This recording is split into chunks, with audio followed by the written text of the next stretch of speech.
Hello everyone, welcome back. So today in this Python programming video series of shorts, we are going to see an example where we are going to include the try block, except block, else and finally block. Four things, okay? Four topics of exceptional handling in Python programming, okay? So here we are going to just okay.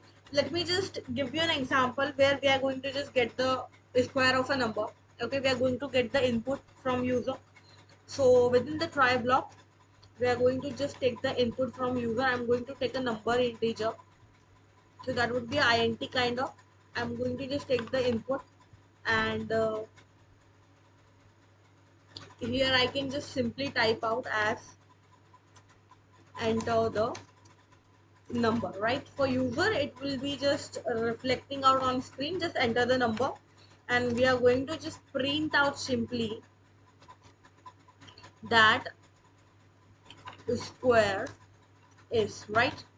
And what could be the square? We need to just give num double asterisk with 2, right? So we can just give out here except. So what could be the possible in case if uh, input is not valid, so we will just simply print out invalid input, right? So we are going to give here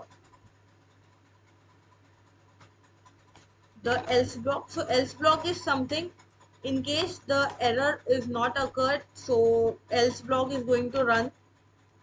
So we are just going to give here simple success. Okay, I can just use double C, and else I can just give my finally block.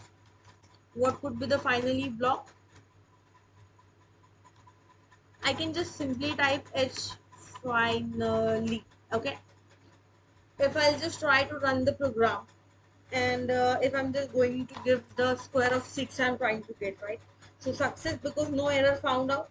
It's finally is always going to run, right?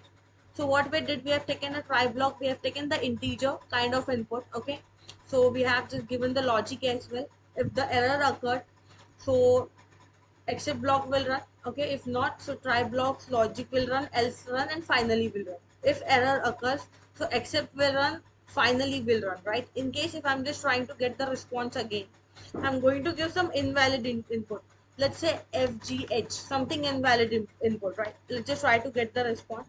We got invalid input. The statement for exception block and finally block is always running, right? So I hope guys you understood the program. Thank you.